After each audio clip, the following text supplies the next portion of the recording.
A few videos back, I was kind enough to give Angel Reese some advice regarding what she should do in terms of staying at LSU or going pro to the WNBA, because she asked, and I'm just that sort of nice type of guy. So I thought it was a bit unfair. I haven't told Hailey Van Lith what to do, so I thought I'd provide her some advice as well. If you like the content, then please subscribe and give the video a like. All right, let's get into this. So Kim Mulkey has said in previous press conferences when HVL committed to LSU, she said that she'd be here 1 year. So Kim Mulkey isn't thinking anything beyond that. She's more than welcome to stay if she does, but she's not planning on it. And to date, some of the players like Tahina Powpow, Paige Beckers, and a few others have come out and said, yes, I'm going to stay, or no, I'm not. So far, no announcements from Hailey Van Lith, but I think it is pretty clear if you look at it, there is no way that she is going to announce and go to the WNBA. And if she does, then she will be making a big mistake. And why would that be a mistake, would you ask? Well, really two reasons. One is I think she's the 5th rated point guard if she was to declare for the WNBA draft, because we know JC Sheldon has to go to the WNBA and Charisma Osborne as well, as they are both 5th-year seniors. As well, I think 2 other point guards, Georgia Amore and Nika Mule, who both have 1 year of eligibility remaining if they want to take it, a COVID year. But I think that's extremely doubtful because they are both international players. The inability to get any NIL sponsorships and funding because they're international players. In addition, the risk if they get injured of having to rehab and sit out a year, I just think those are too high a risk for them to take, and I think that will likely factor into them deciding to go on to their pro career, in my opinion. Now, in the latest ESPN mock draft that I've seen, it has Amore going number 9 to Dallas, JC Sheldon number 10 to Connecticut, and Charisma Osborne going number 11 to the New York Liberty. Nika Mule and Hailey Van Lith are not in their first round projections, and obviously if you're not in the first round, it's a tough gig to try to make a WNBA roster. I'm not saying it can't happen, but it is definitely a lot tougher. Now, personally, I think ESPN's mock draft has it wrong. I think the best point guard prospect is JC Sheldon. Her numbers are basically just as good as Amore's this season. They are both averaging 18 points and both shoot 50%, or Sheldon shoots better from the floor, 50%, and she's shooting 39% from the three-point line. There's no doubt Amore is a good three-point shooter. She's shooting 35%, but she's taken 223 three-point attempts to Sheldon's 145, but they both can shoot the ball. But as well, I'd probably put Charisma Osborne as well in front of Georgia Amore.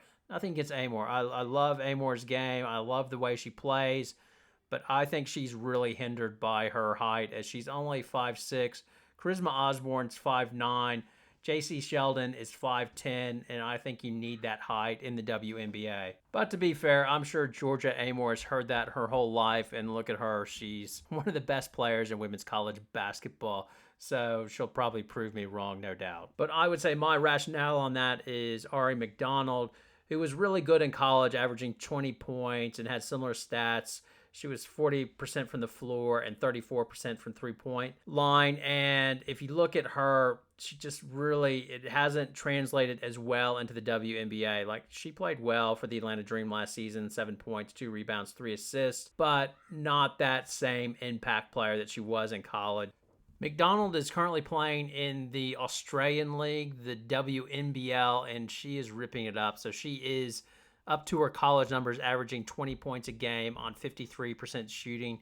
And I just think it's that you're able to get away in the Australian League with the lack of height, and she makes up with it with her athleticism and her speed, obviously. And this brings me to Hailey Van Lith. So her numbers this year have been okay, but of all of the ones I've mentioned, like hers are most similar to Charisma Osborne. So she's gone for 12 points, 2 rebounds a game, 3.8 assists, and 1.3 steals, and shoots 40% from the floor and 35% from the three-point line. But the difference between her and Osborne is Osborne's defense. Like, if you watch UCLA's early game with USC, Osborne was really able to pretty much stifle Juju for periods of time, deny the ball, and have that extra level of defense that just makes her a menace. And likely more able to make a WNBA roster is she will be able to hold up on defense and do enough on offense and be a distributor and do all of those things.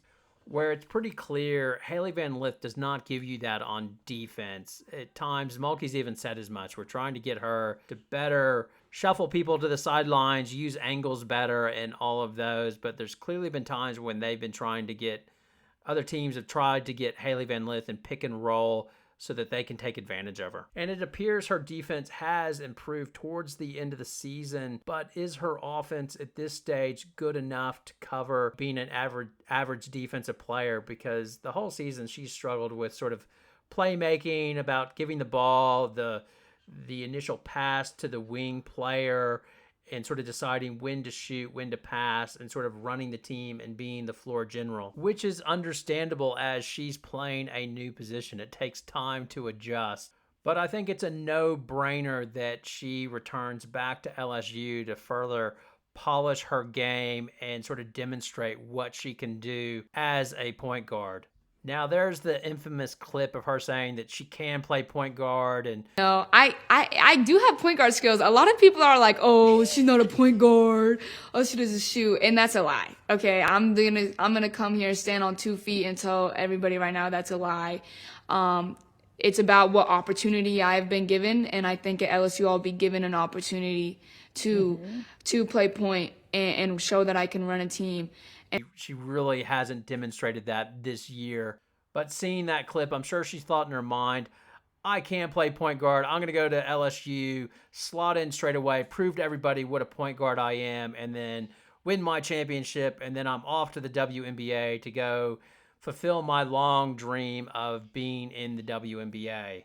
And, well, it really just has not turned out that way for her. Even if it would have, it still probably would have been smarter for her to stay in school. If you look at the numbers that Alexis Morris put up last year in winning the national championship, like, they are better across the board than HVL's number this year. So she's HVL 12 points, Morris 15.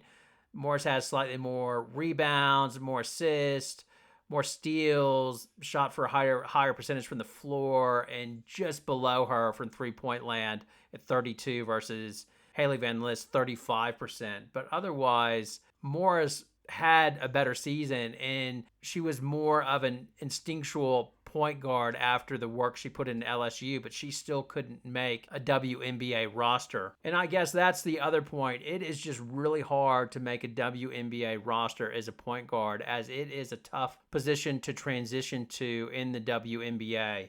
I think this is outlined well in this video on Kelsey Plum, where she sort of talks about her struggles with mental health and overall transitioning to the WNBA. So again, my advice to HVL is stay at LSU. Anyway, thanks a lot for watching. Have a good night.